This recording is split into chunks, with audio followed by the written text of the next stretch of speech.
live stream a lot earlier, but it's kind of been a busy day today. I did a mentoring session today, which actually inspired me to do this live stream. But you know, many client sessions that I've had with working with people, I've been mentoring people now for 12 years. If you're new to my YouTube channel and my teaching, my name's Jonathan, and I'm a mentor and a teacher. I put a lot of videos out on YouTube and all the platforms. You coming to take the chocolates again? I brought you just okay to watch you. There's loads. Well, just in case somebody else comes. That's kind of you, all right? Thank you. You too. So, yeah, I've shared my story many times on the platforms, and it's something that I continue to do, and I'm going to get into that as we go throughout this live stream. So I did a mentoring session today with a client. I won't say his name in case he doesn't want his name mentioned. I've worked with many people over the years, and it was an amazing breakthrough that we had. It was our last session. I've been working with him now maybe on and off for a year, maybe a bit longer. And you know, today it wasn't something that I planned to do or he planned. We work on many things, all in the area really of anxiety management and him changing his life, going to the gym, working on his life.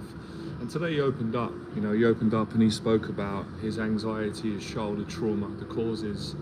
And of course he felt a lot better when he did it. He felt much better. And that's kind of the premise of this entire live stream.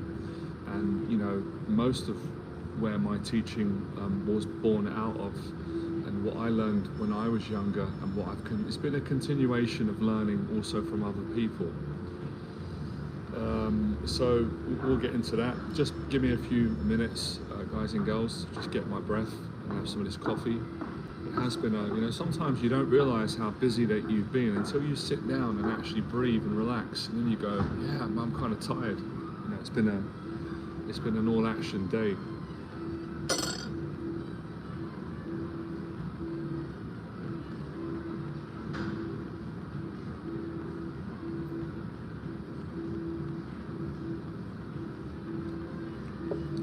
Pretty great. So, by the way, for those of you that are new to my channel, my talks, thank you. It's great. I don't really plan any of my talks. I don't write a script. Maybe I should at some point. I just do them off the cuff. You know, I know the topic that I'm going to talk about. You kind of go over it in your own head, and you know, I'm working with clients. It's a full-time for me that I enjoy. I'm always working on myself. I'm a work in progress as well. So you know, most of what I want to say, it's all in my body. It's all stored there. So there's no need for a script or writing things out. That would actually get in the way of what needs to come out. And that's actually the exercise that I'm teaching you right now. That will change your life if you've got the courage to practice it. So let's start back from the origin, and there's a couple of things I want to start with to get into this. There's a lot to speak about. So I like to go back to when I was younger in my childhood, and I can't remember the exact age I was, but I know that I was really young. It's not really that important, the exact age, but I was a young kid, and I always remember, no one taught me this. Obviously, I mean, I was a kid. So it wasn't like I didn't have a therapist or a psychologist or anything like that, or I didn't read a book on it. It was just instinctual. It was instinctual. It was something that I felt I had to do because I was in a lot of pain. You know, I was scared, I was anxious, I was worried.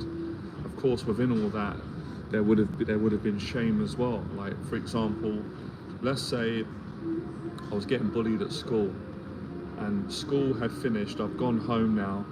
But I'm worrying about having to go to school the next day because I'm thinking, what if the bully bullies me again? I've already gotten through like a difficult situation, and it's really worrying me, and I can't settle. I can't have peace of mind at home, you know, when I'm at home with my family or out with friends. So I have to confess it. First place I'd usually do that was with God, with my prayers, and I'd have to tell my mum or someone, a friend, someone that I could trust. I'd have to get it out, because if I didn't get it out, it was just killing me keeping it in. It was bothering me. Having a problem, having an anxiety, having an issue, having an insecurity, not talking about it and confessing it and releasing it was causing me a hell of a lot of pain. And that's what I would do. And I'd always initially feel scared to talk about it, and I'd always feel naturally like everybody feels until you get used to it. And maybe it's something that we never fully get used to. It's an ongoing thing. There'd always be that resistance. It'd always be like, and this happens to a lot of people, it would have happened to you at some point and me.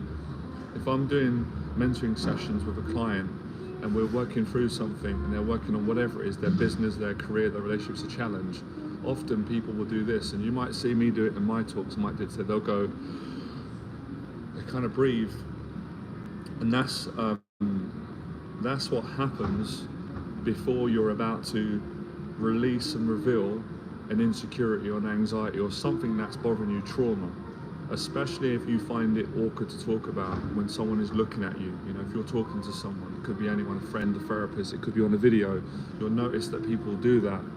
We all do that until people or you and I become more comfortable and you're no longer ashamed and you no longer fear what other people think because you've worked through it so many times, and that's a great thing.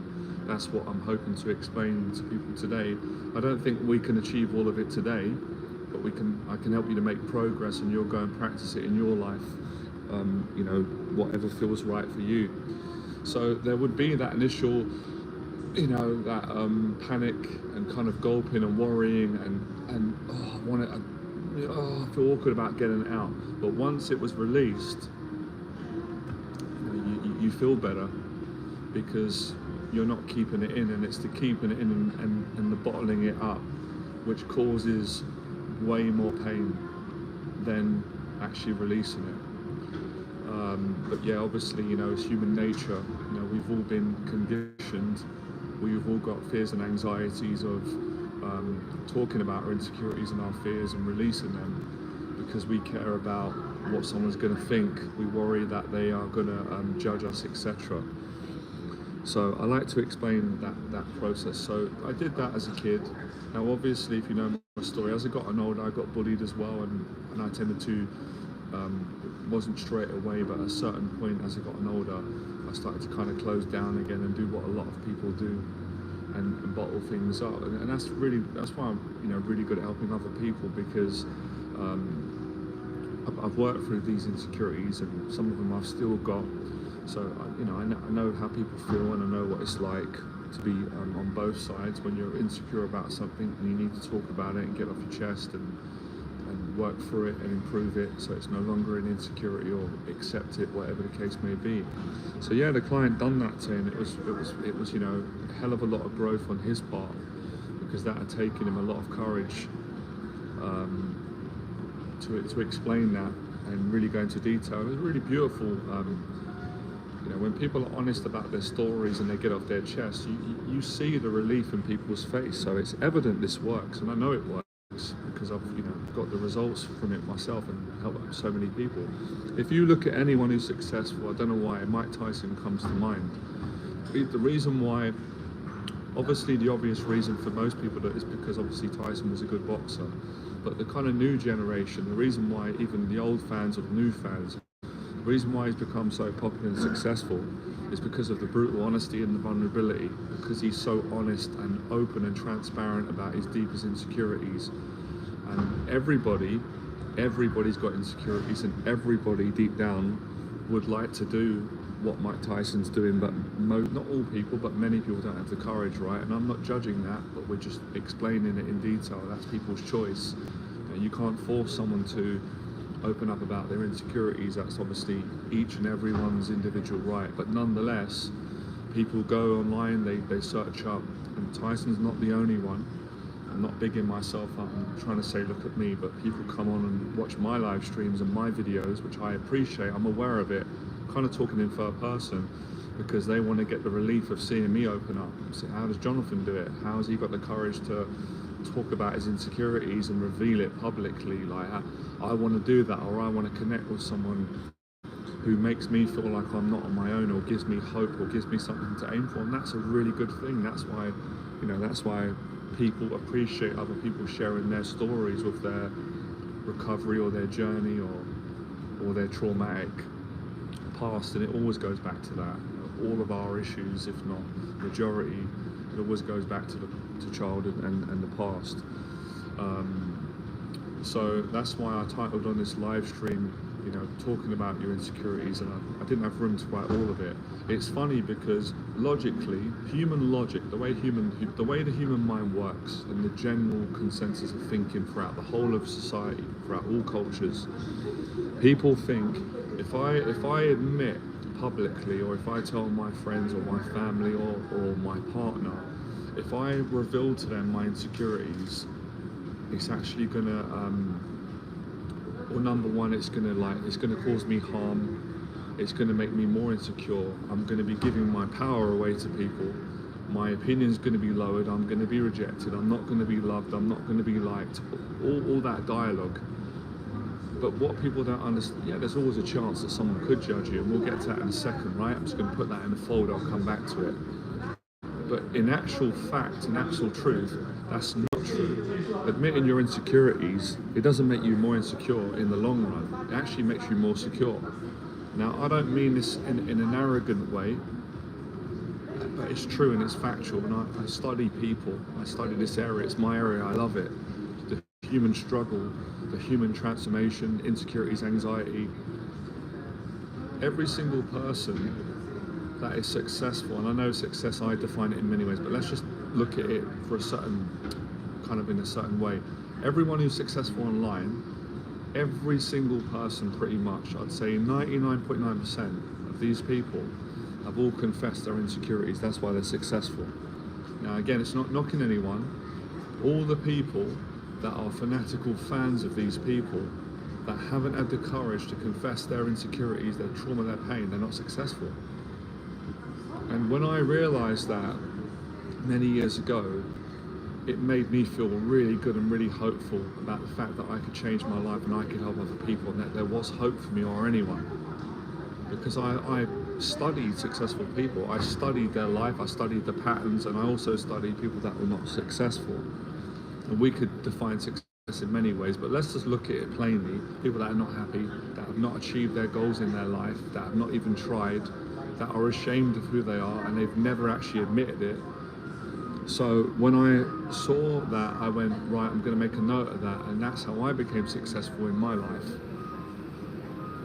And when I wasn't successful, it's because I wasn't being honest about my insecurities, and then they never got dealt with, and I couldn't move forward. So it works, this stuff works.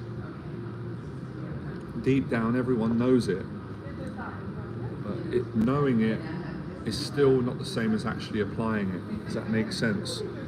So another person, David Goggins, who's very famous, very successful. David Goggins is where he is, not just because he ran these amazing marathons. That's some of the reason, but that's not the main reason. The reason is because he told the truth about his abusive past of his dad. His father was very abusive, and he's destroyed him growing up, but he come back from it and healed. If David Goggins didn't share his story, he wouldn't be at the level that he's at. He wouldn't be, that is a fact. And that is actually, from my point of view, a great thing. That's why he's inspired so many people, including me, which is why I'm talking about him. So anyone can make progress, anybody. I've just given 2 examples, I'm going to give more. So you've got Mike Tyson and David Goggins, they're both different people. So Mike Tyson is famously known as an ex-heavyweight champion. Arguably, it's based on opinion, but he's definitely one of the greatest heavyweights of all time. In my opinion, in my opinion, he's not the greatest ever, but he's one of the greatest. He's definitely the most exciting, and he was one of the most ferocious. But again, some people will disagree, and that's fine. But point being, he's a famous world champion. And David Goggins is not a former heavyweight champion boxer. He's a famous, he's a Navy SEAL. He did all these 100, 200-mile marathons, and he motivates people. He's an author, he's a teacher, speaker. Okay, but they both done the same thing, and it both worked. At some point, they had the guts to share their story, and not to talk about just the good bits, but all of the bad bits, what they perceive as bad, all the shameful bits, all their insecurities, all their struggles, and how they overcame it. And they both are also brutally honest about the fact that they still both deal with demons. So when you overcome a childhood trauma or anxiety, it doesn't mean that you never ever have demons. You do. but you've got less than the average person who hasn't confessed that and worked through that. Does that make sense? So basically, it's like saying people that do therapy generally end up living a better life than those that don't do therapy, because they don't deal with their issues. So confession is the way that I've dealt with my issues and improved them, and same way that I've taught other people and continued over 12 years, because that's what people are scared to do. They're scared to talk about how they feel, what happened to them, how it made them feel, how it messed them up, how it hurt them, how it created addictions or all sorts of behavioural problems, all in that line. But once you can do that, once you can say, this is who I am, this is what happened to me in my childhood, this is what it done to me, this is how I come back from it and transform my life, or I'm in a continuous process. That is how you make massive progress. But I'll tell you something though from experience, it takes every bit of courage and strength for someone to do that. I've done it, so I speak from experience from doing it. I was, talk about petrified. So when I see someone do it, I have an instant respect for them, because I know what it takes, because I've done it, and it's something that it's been a continuation. So when my client done that today, I was like, wow. I was, because I don't force clients to open up about their trauma. That's actually not what I do. But I don't stop them, and I make them comfortable and give them the space if they feel that they've got to get it out. And at some point they usually do, and it's usually when the pain becomes unbearable and they're also making progress in their life. I'll give you an example. So, I work with other clients, as a lot of you know, 1 year programs, 2 years. So let's say I'm working with a client at the moment and I'm getting into, work on his discipline, getting him to go to the gym more regularly, work on being around positive people, eating a healthy diet.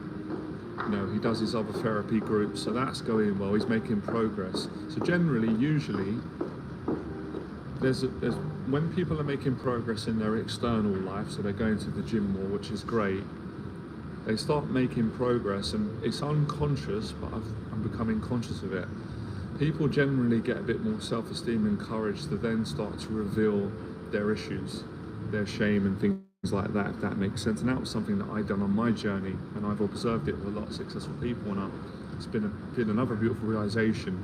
So when I first started out on my journey, I wouldn't have revealed a lot of the deep shame that I had growing up, and a lot of my trust issues and the anxiety problems. I mean, I revealed some of it, but not all of it. But I had to become successful. So when I made a certain amount of money, when I got a certain amount of, not that I aspire for that now, but at the start, when I got a certain amount of fame, when I did a certain amount of, I helped a lot of people, got a certain amount of success, got a relationship. When I achieved success externally, you could say, I built a successful business, I became a little bit famous. I would be not famous to someone who didn't know me, but to people that knew me. When I achieved all that, it felt really good at the start. But then obviously there was a lot of pain. Then I started to reveal, more of my insecurities from the past, if that makes sense. And that is a pattern that again I've seen in human beings. So when you think about it, we're all the same. Yeah, we're all, we've got different upbringings and our cultures are different, but we're all human. We all feel the same. It doesn't matter if someone's got millions of pounds or if someone doesn't have any money, or just because someone's famous and they're a heavyweight champion boxer, and someone might not be famous and they work a regular job. Human beings, and that's something that a lot of people sometimes overlook and don't understand.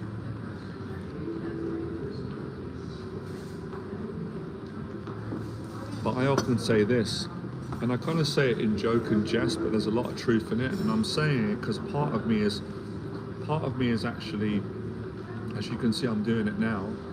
I'm kind of processing it, and I believe a lot in it. I say it's actually easier to go into a boxing ring and fight another man, or if you're a woman, obviously fight another woman, or fight another person.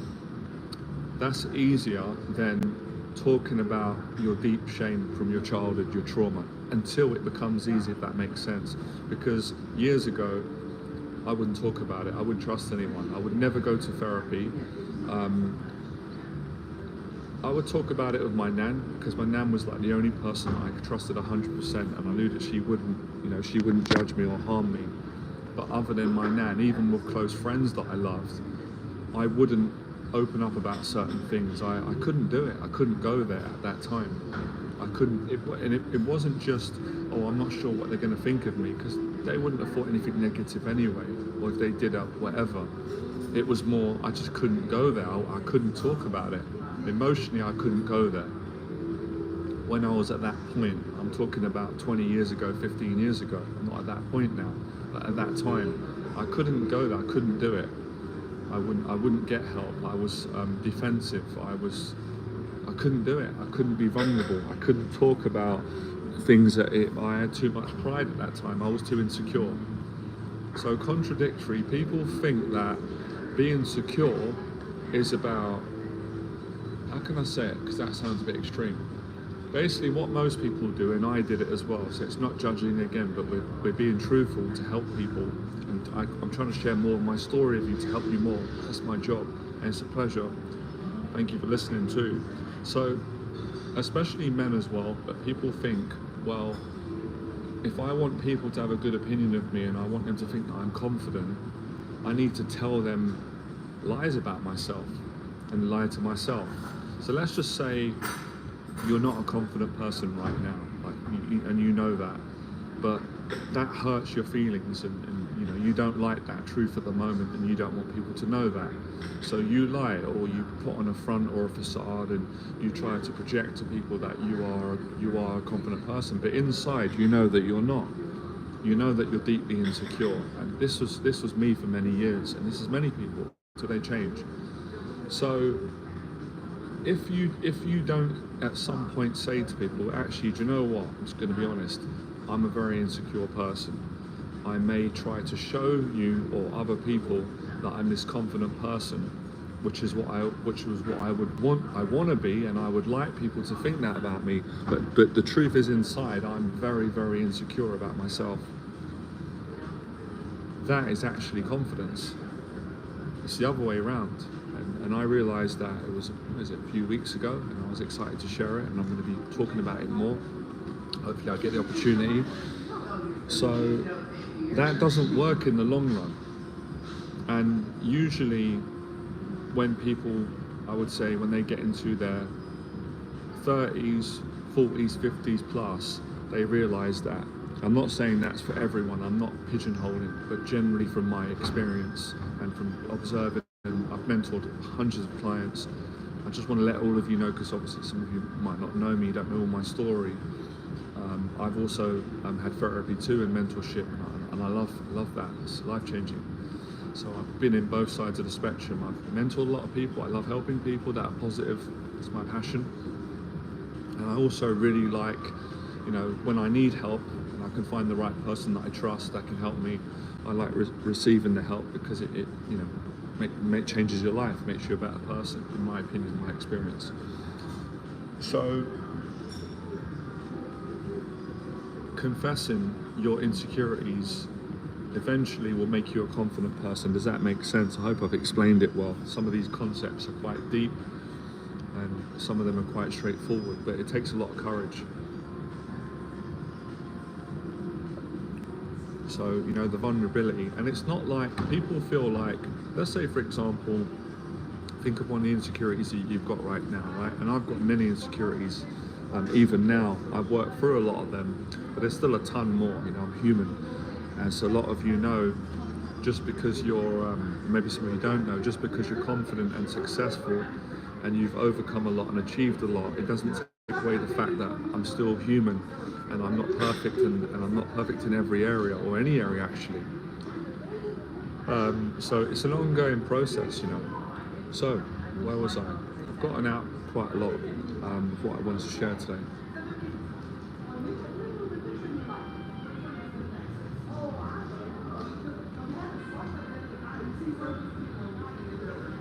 I think for me, growing up, I was always fascinated with confident people, because I always wanted to be confident when I was younger growing up, and for most of my childhood, I was very, very insecure, and I really lacked confidence.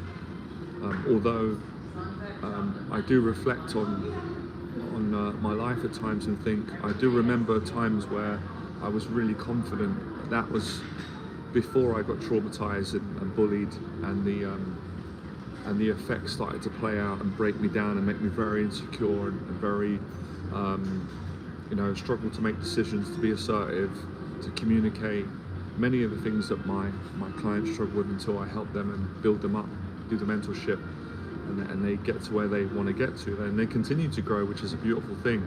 So for me, as someone, I guess, who you could say was born with a certain amount of natural confidence and really valued that, and I include confidence as, my ability to love people and trust people and be open and kind and less self-conscious and free-flowing and enjoy life.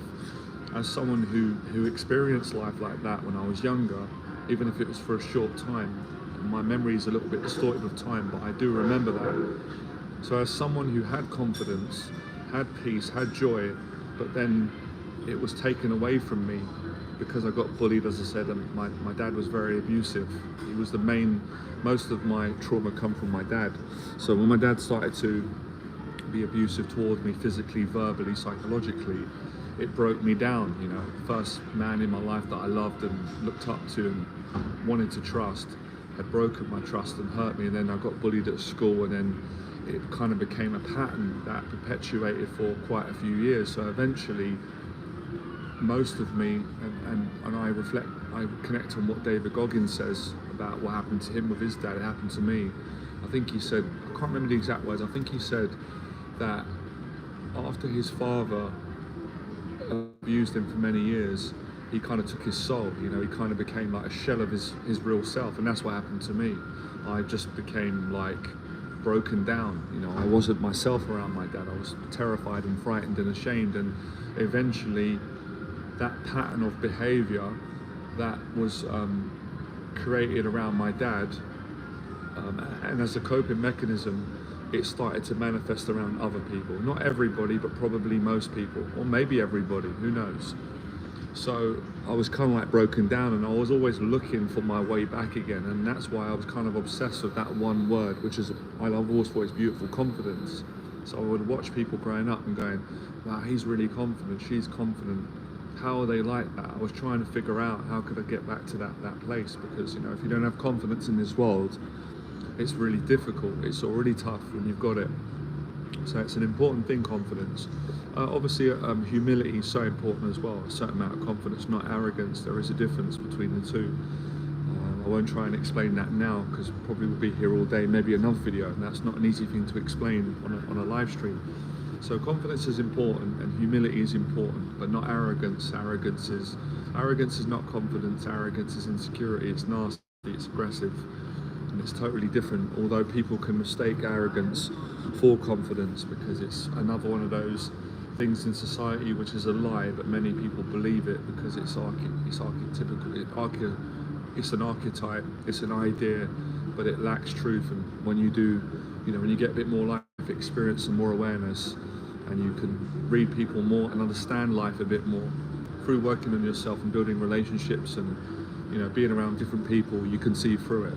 You can see when someone is arrogant and they think that they're fooling people, but underneath that arrogance is a lot of insecurity, if not all of it. And the difference when someone is really humble and confident and almost apologetic, etc. Anyway, so for me, I would study people from all walks of life. Again, David Goggins said the same thing, similar pattern. I study all different people around my area, family members, people at school, famous people, actors, boxers, sports people, anybody that I noticed that was confident, of any age, any background. It didn't matter to me, any culture, any religion. I would look at it and think, wow, how do they do that? Wow, what makes them different to me? Or how comes other people are not as confident as that? So it's it's understanding, learning about human behavior more is really helpful. Obviously, I've also been around lots of people that are insecure and defensive and not working on themselves. I mean that respectfully, not in a judgmental way. And I noticed the pattern that they don't communicate, that they have a hard time being humble, which is a sign of being like, usually it is a sign of having a weaker character, not working on yourself enough, and caring too much what people think, and letting the shame and the anxieties imprison you and make you too careful, and you're trying to please and you don't want to show any vulnerability, so it holds you back. So that's why I say, when you want to change your life, changing your life is not just about saying, well, I want to make more money and I want to be successful or happy or a public speaker and all these things, which have their place and from the right place are great. But if you don't change as a person, then you're not going to be happy. You're not ever going to get past, or you're not going to come to terms or heal, or you're not going to make progress with your childhood trauma and your anxiety. And every single anxiety disorder that I've ever seen through working with clients and looking at my own, every single one without fail is a result of a childhood trauma. And yeah, there's that argument that some anxieties can be hereditary, and I believe that, but ultimately the main bulk of a major addiction or trauma or anxiety, is always from a childhood trauma. It's always from something that happened to you in your childhood, or something that your parents done, or something that someone done, a school teacher or whoever. Someone hurt you in your childhood, or several people, and if not dealt with, that will always manifest into an anxiety disorder, whether it's social anxiety, life anxiety, health anxiety, generalized anxiety, OCD, all these mental health problems, paranoia, the list goes on and on and on and on. And even before I become a teacher and was mentoring other people, I was always, and I've seen every client has been the same, and you're probably the same. I'm pretty certain. I could be wrong, but I'm pretty certain. Usually we're really good at knowing our own issues, because we live with it probably better than anyone else. But the struggle is to actually have the courage to admit our issues and go to work on them, so we can improve them, or at the very least, because again, there's an often another video. I'm going to save that because I'm going on big tangents here. I'm trying to stay on topic. At least to come to terms with it and accept it, and that's progress. There's still a lot of great progress.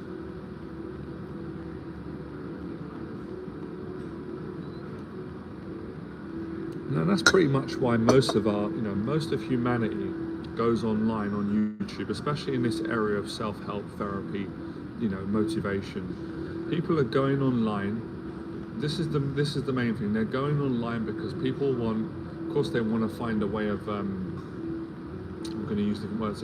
People want to change their life. That doesn't feel exactly accurate, but it is that. People are going online, they're trying to find a solution to change their life, but people want to come out of their pain. They want to watch someone and go, how did that person overcome their childhood trauma, or whether that is a drug addiction or a mental health problem or abuse, all the things where in this area where it plays out.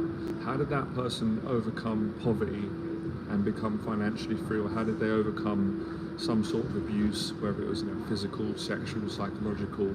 How did they go from where they were, broken, hurt, down, defeated, to where they are now in a better place, turning their life around? How did they do that? How did they do that? Can I do that? Is there hope for me? Is there something that they could say through their testimony or their story on a podcast show that can give me what I'm looking for, or what's missing, or give me the knowledge that I need, or something that could inspire healing or transformation, hope? People want their pain to be taken away. How did that person overcome their pain? We're no different to that. I was no different when I found Les Brown, and I was in a lot of pain in my early 20s. I was in agony. I was in rock bottom. I was desperate for help. I couldn't take it anymore. And that was because of the things I'm talking about today. And when Les Brown shared his story, that's why I bursted out crying. I knew I was going to change my life, because Les Brown had the courage to admit what I didn't have the courage to admit at the time. And what he had the courage to admit through his talks on YouTube was his deepest insecurities as a child, and how he overcame them and transformed his life against all the odds. And that is what I wanted to do. I wanted to find someone that was similar to me, that had gone through similar things that I'd gone through, but had found a way to overcome them and be successful in their life. And Les Brown was the exact person that I was looking for at that particular time. And I also wanted someone that could be honest with me and not trick me and not manipulate me and lie to me, but give me the truth, give me the solution to my problem, so I could take that solution and change my life. And that's what he done, and that's why I'm very thankful. When he shared his story the night I went out, I applied his teaching, and it transformed my life in all the areas at that time that I wanted to succeed in. So if he didn't confess his story, it wouldn't have helped me. And that was, like I said earlier, not just talking about all the good bits. He shared the good bits after, which was inspiring. Thank you. But he shared the bits that were negative, the bits that he was ashamed of. Obviously, I'm sure that he's not anymore. And that's what I needed. I needed someone that was successful, confident, honest, vulnerable, that would share with me their deepest insecurities when they were younger and how they got past it and turned their life around. Because I wanted to learn, how can I make money? How can I get a girlfriend? How can I overcome all these anxiety issues? I want to be a public speaker. I want to inspire people. I don't want to be suicidal. How can I do that? Les Brown taught me. By having the courage to go out and confront all your anxieties and fail your way to success. So basically, to not give up when you fail. That was his message to me. And that's exactly what I needed, because that's what I used to be afraid of, and that's what I used to do. I would give up if I failed at things really quickly, and then would be stuck, traumatized and hurt. So that's why, it's funny, isn't it? Because I was just about to say there, generally that's why we love people that are honest. But there's many people in our culture that hate people that are honest. And that's because it triggers them. They don't like the fact that that person's got the courage to be honest about their insecurities and also to show their strengths, because that person doesn't have the courage, so it makes them resentful and angry and jealous, and they project that. But people that are in a better space really appreciate that, like myself and many of you and my clients, or anybody out there who really are looking for a way to turn their life around, or to recover from an anxiety or a trauma or an addiction or a challenge or something that had happened to you in your childhood that has been keeping you living in shame and making you feel that there's no hope, there's no way out, or you can't move forward in your life because you're carrying trauma from the past and it's still affecting you 20 years later or 30 years later.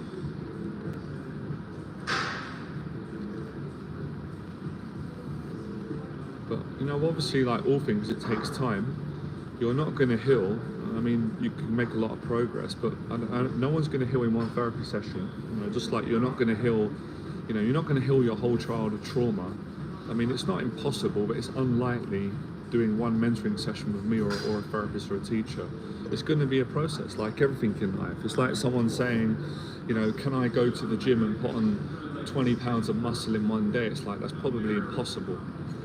But if you train for 6 months, get the right diet, nutrition, maybe it's possible to do that. You will eventually get there, a year. So therapy's no different. Changing your life, working your issues out. So it's it's something that you practice, an ongoing thing. And all successful people, what do? They continue to share their story.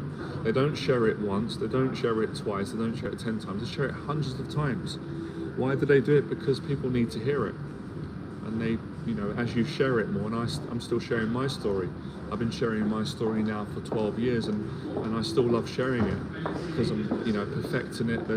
You reveal more things, you tell it from a different angle. Obviously, when I was sharing my story when I was 30, the energy is going to be a lot different to when I'm sharing my story now with the world at 40, because obviously I've grown as a person, I'm older, hope I'm wiser, I'm stupid in ways as well, like we all are. So, and I'm, you know, working on myself, different experiences. So, you know, it's going to be received probably in a different way, and that's why Les Brown's still sharing his story. And he's what's Les Brown now? Is he?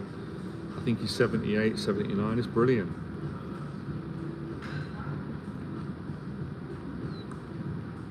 So, you know, this is how you do it. Anyone can do it. You know, you have to have the courage, and then you get more secure. You know, of course, at the start, because, you know, people will ask me, or they'll ask someone else, or they'll say to me, how does that person be so honest? Practice. Mike Tyson has practiced being honest like that. You know, he didn't do that straight away. I've been following Mike Tyson for more than 20 years now. From when he used to, you know, be a boxer to now, you know, he's many things now. The Tyson brand, and I've noticed that he got better and better. He revealed more. Practice, time. So like anything, you've got to practice it. You've got to practice revealing and talking about your insecurities, your trauma, and talking about it heals it. You feel it in the body, it comes out. You feel it. You know, the more you speak about it, and as I said, everybody when they first share it, and I've observed this in human beings and in myself, everyone is a bit like this. They kind of go, oh, they get awkward. They're like, there's something in the human body which is sort of, I think regurgitating might be the right word. It's reluctant. It tries to grip. You'll feel it. That's the trauma itself. It's got an awareness itself probably. It tries to like stop you from getting it out. It makes you feel like if I share this, I'm going to be harmed. There's going to be danger. I mean, that's always a possibility, but if you keep it in, it's even more dangerous. So, you know, it's therapeutic getting it out. You're exercising your demons, your anxieties, your demons, your pain. It's pain. It's pain in the body, and pain and negative energy that's trapped in the body needs to come out. If it doesn't come out of the body, more trauma, more pain, more illness, more depression, more shame, more loneliness, more disconnection from your authentic self and with the world and other people. It's common sense. When people say all these things today, don't get me wrong, again, it's not a judgment, or if I'm judging, then I'm judging. We all judge. It's not good, but get forgiven. It's common sense. So when people say like,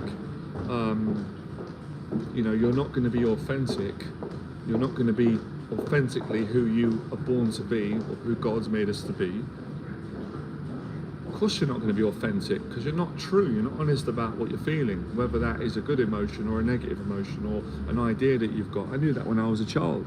No one had to tell me that. I'm sure you were the same. I knew that. But yeah, it's nice people say it, and they write books, and they explain that, and that's their unique personality, and I'm saying it.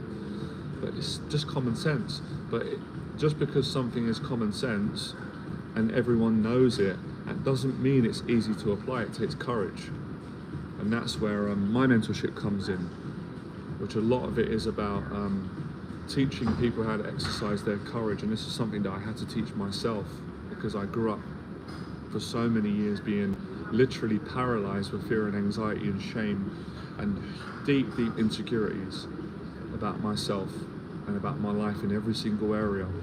So I really learnt this the hard way and the best way, through experience life, not from reading a book, but actually living it, applying it, going through the pain and the agony, and coming out the other side feeling really good about it.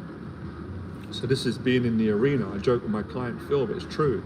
I joked with my client Adam that I work with. I said, we are in the arena, sparring, man to man. He laughed. It's true. It's not physical fighting, but it is a fight. It is a spiritual fight to talk about these things and get them out. And you know that, you know, you see it collectively. And again, I'm not judging, but we're speaking openly. You see today that it's not like, oh, that person has it. Everyone's got it. It's just a question of how healed is everyone, how far are they on their journey, and how much work do they want to put in, which is up to each and every individual. And if people don't want to do it, that's everyone's right. Because when I was growing up for a long time, I was always waiting for permission from someone, and I never really got it. So eventually I had to give myself permission to well, it's my life, it's not their life. I'm the one that's in pain, I'm the one that's having mental health problems. They don't care if I die tomorrow, or some people do care, and they don't know, and they're not going to give me permission. They're not God, they're other human beings. I've got to give myself permission, and I've got to start to talk about these anxieties and these mental health challenges and the trauma that is, ruining my life. And through talking about it, it made me get better and heal more, and be able to share my story and help other people. So I did the same. If I didn't share if I just shared my story years ago on YouTube, and I just spoke about the good bits, it wouldn't help no one. It wouldn't help a lot of people. Most people probably just think, oh, he's just a jerk, he's arrogant or whatever. And I wouldn't do that to people. I wouldn't treat people like that, especially knowing how much pain that I've been in and how much pain other people have been in. So I tried my best, when I first started, to be as honest and vulnerable as I can, to give other people hope and to give them the same information which enabled me to change my life. And now I've continued to do it. Now, just touching on progress, I find it a lot easier now to talk about my insecurities and my past, because I've got practice. I've been doing it for 12 years and recent doing it more, because of a number of events that I've gone through in my own life and helping other people, some good, some traumatic. And it's something that I want to do, and mentors have helped me, and clients have helped me, and I've helped others, I've inspired myself and my faith. So, you get better over time, and it's your choice. So when you're seeing people online and you're saying, well, how does Mike Tyson be so honest, or anybody that you follow, or me, whoever? Well, it's because we practice, it's because we've made a commitment, it's because we can no longer live in the pain anymore. We don't want to be trapped, we want to be free, and we've got to a point where we don't really care what people think about us. We value more being truthful to ourselves and to others, even if that means people hate us. I'd rather that.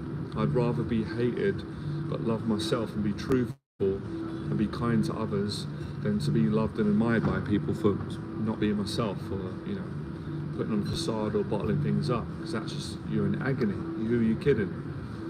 So in my opinion, this is an actual exercise of self-love, a process. Obviously you do it at the appropriate time. It's not everybody that's going to, do what I'm doing, or Les Brown or Mike Tyson and Goggins, because not everyone's going to want to be a mentor and a public speaker like me. But you're going to want to live your life, and you're going to want to be successful at some point.